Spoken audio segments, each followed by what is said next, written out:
জয় শ্রীকৃষ্ণা। রাধে রাধে। নমস্কার। দেখুন, স্বয়ং প্রভু নারায়ণ বলেছেন যে আগামী 20 জুন যারা আমাকে মনে রাখেন তারাই কিন্তু এই উপায়টি করেন এবং তাদের জীবন থেকে সমস্ত দুঃখ, কষ্ট, দরিদ্রতা, দুর্ভাগ্যকে প্রভু নারায়ণ স্বয়ং হরণ করে নেন। সুতরাং বছরে একটি মাত্র দিন, 20শে জুন, এবছর পড়েছে শনিবার দিন। এই দিন এমন কয়েকটি ছোট্ট রেমেডি রয়েছে যেগুলো করলে জীবন থেকে সমস্ত গ্লানি, দুঃখ, কষ্ট, দরিদ্রতা, অর্থহানি জীবন থেকে দূরীভূত হবে। সুতরাং যারা এই উপায়টি ভাবছেন করবেন না, তারা সত্যি খুবই অভাগা। যদি ভাগ্যকে ফেরাতে চান, ভাগ্যকে নিজের মুঠিতে ধরে রাখতে চান, তাহলে অবশ্যই এই উপায়টি কিন্তু প্রত্যেকেই করুন। এবং যারা প্রতি বছর এই উপায়টি করবেন, তারা জেনে রাখুন তারা সারাটা জীবন সুখী থাকবেন, তাদের জীবনে দুর্ভাগ্য আসবে না। দেখুন, আগামী 20শে জুন শনিবার একটি বিশেষ রেমেডি আপনাদেরকে দেব, যে রেমেডি বা টোটকা আমি নিজেও করব এবং আমি প্রত্যেকের কাছে অনুরোধ করব আপনারাও কিন্তু আগামী 20 তারিখটি মিস আউট করবেন না, হাতছাড়া করবেন না। আপনারা করুন। যেরকমই দুর্ভাগ্য আপনাদের জীবনে থাকুক না কেন, এই ছোট্ট একটা রেমেডির মাধ্যমে সেই দুর্ভাগ্যকে কাটিয়ে তুলতে পারবেন এবং জীবনে সুখ, শান্তি, স্বাচ্ছন্দ্যের অনুভূতি নিতে পারবেন। দেখুন, অ্যাজ পার অ্যাস্ট্রোলজি বলা হয়েছে প্রতি বছর 20 জুন দুর্ভাগ্যকে কাটিয়ে সৌভাগ্য প্রাপ্তির একটি মারাত্মক দিন। এবং আপনারা এই একটা বিষয় জানলে অবাক হবেন, এই রিচুয়াল শুধু ভারতবর্ষেই হয় না, যেগুলো ফরেন কান্ট্রি রয়েছে অর্থাৎ বিদেশের মানুষেরাও কিন্তু এই রেমেডি কিন্তু করে থাকেন।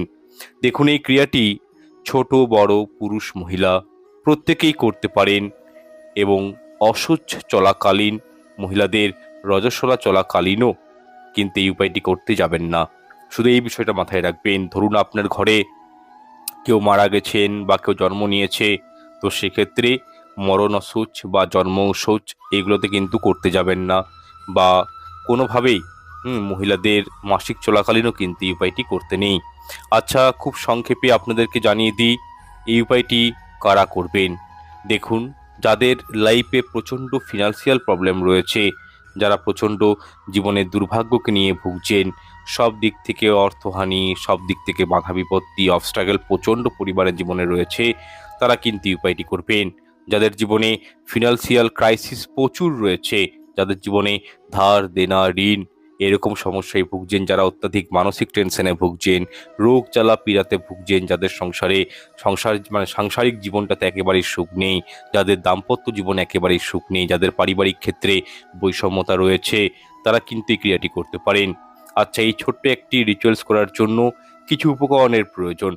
তাহলে সেই উপকরণগুলো কি সেটা প্রথমে জেনে নিন। তবে তার আগে অনুরোধ করব ভিডিওটি সম্পূর্ণ দেখবেন এবং কমেন্টে একটি বার হলেও, যারা কৃষ্ণকে ভালোবাসেন, যারা রাধা গোবিন্দকে ভালোবাসেন, তাদের জন্য বলবো কমেন্টে একটি বার হলেও জয় শ্রীকৃষ্ণা, রাধে রাধে লিখে জানাবেন। এতে আমরা অত্যন্ত অনুপ্রাণিত হব। এবং যারা হস্তবিচার, প্রিমিয়াম কুষ্টি পেতে চাইছেন, বাস্তু দোষ দূর করতে চাইছেন, তারা কিন্তু অনলাইনে নাম্বার দেওয়া রয়েছে ভিডিওর মধ্যে, ভিডিও ডেসক্রিপশন বক্সেও নাম্বার রয়েছে, সেখান থেকে আমার সাথে যোগাযোগ করতে পারেন। আর একটা বিষয়, ভিডিওটি ভালো লাগলে লাইক শেয়ার করে দিবেন বন্ধু বান্ধবীদের সাথে, ভিডিওতে লাইক করে দিবেন এবং চ্যানেলটি অবশ্যই সাবস্ক্রাইব করে রাখবেন। আচ্ছা, দেখুন, এই ছোট্ট যে রিচুয়ালসটির কথা বলবো, এটির জন্য কিছু উপকরণ প্রয়োজন। সেই উপকরণগুলো কি কি আপনাদেরকে বলছি। এক্ষেত্রে প্রয়োজন কি পড়বে, দেখুন, 21টি নিখুঁত ফুল যুক্ত লবঙ্গ আপনারা সংগ্রহ করবেন। লবঙ্গগুলো যেন সুন্দর হয় এবং ফুলযুক্ত লবঙ্গই নেবেন। এবং একটি সুন্দর দেখে কাগজি লেবু নেবেন। এবং এই দুটি জিনিস আপনারা কিন্তু যে কোনো দশকর্মা ভাণ্ডারে পেয়ে যাবেন। যাই হোক, এই উপায়টি করার আগে কয়েকটি ছোট্ট বিষয় বলে দিই।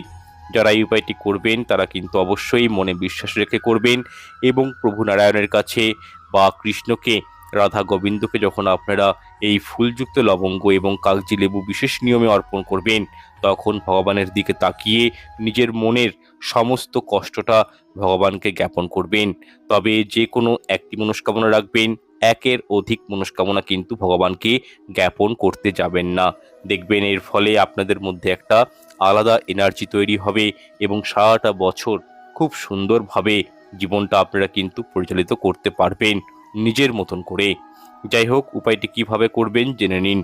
দেখুন, আগামী শনিবার 20শে জুন অর্থাৎ 20 জুন সকাল সকাল একটু পারলে ঘুম থেকে উঠবেন এবং স্নান পর্ব করে শুদ্ধ বস্ত্র পরিধান করে যে কোনো রাধা গোবিন্দের মন্দিরে, নারায়ণ মন্দিরে, বা যদি ঘরে কৃষ্ণ গোপাল ঠাকুর থাকে, রাধা গোবিন্দের কোনো ছবি থাকে, সেখানে আপনারা একটি সুন্দর নিখুঁত দেখে কাগজি লেবু নেবেন এবং লেবুর মধ্যে যেন কোনো দাগ না থাকে, বিষয়টি মাথায় রাখবেন।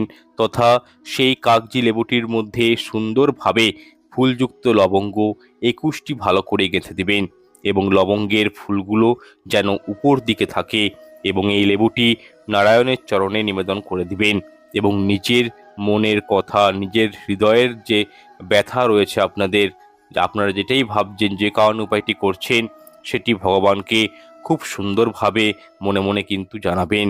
ভগবানের কাছে প্রার্থনা করবেন, হে প্রভু, আমরা যেন জীবনে সফলতা পাই, আমি যে প্রবলেমটা নিয়ে উপায়টি করছি সেটা যেন শর্ট আউট হয়ে যায়, এরকমভাবে ভগবানের কাছে কিন্তু আপনারা প্রার্থনা জ্ঞাপন করবেন।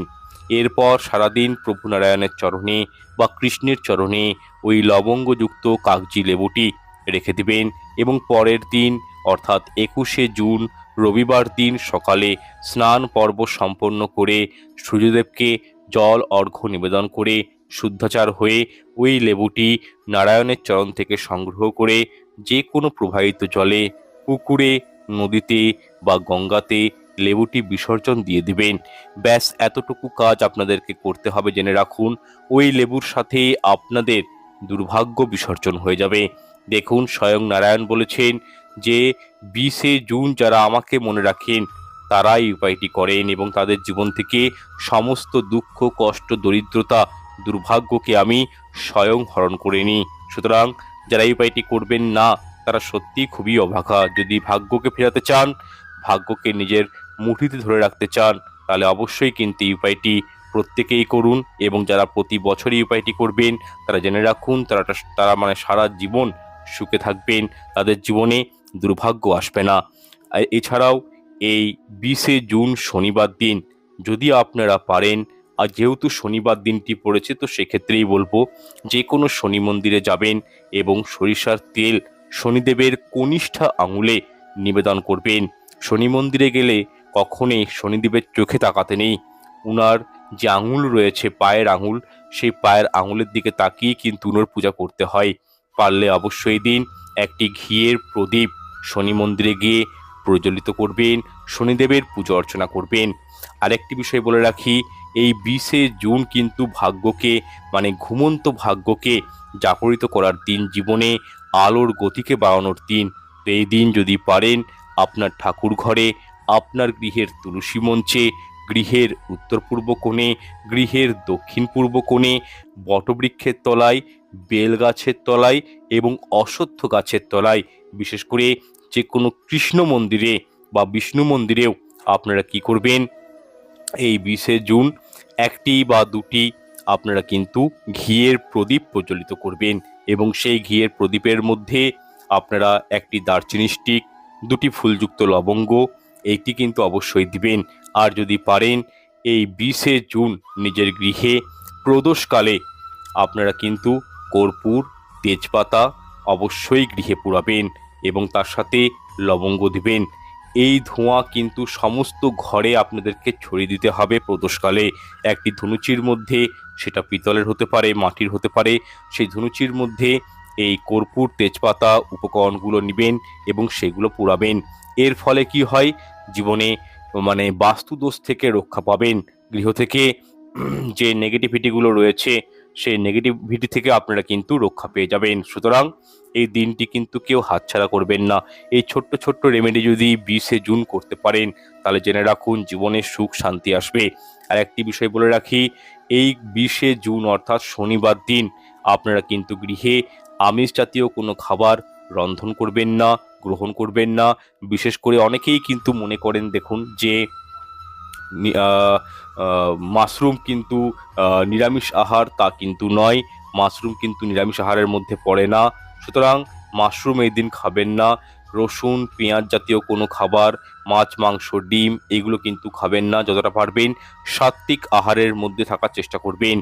আর যদি পারেন 20শে জুন আপনারা কি করবেন, নিজে হাতে পায়েস তৈরি করবেন, ক্ষীর তৈরি করবেন এবং সেই ক্ষীরের মধ্যে অল্প করে কাটিং মিছরি দিবেন, অল্প করে আপনারা ওই কেশর দিয়ে দিবেন এবং সেটি প্রভু নারায়ণকে প্রথমে নিবেদন করবেন।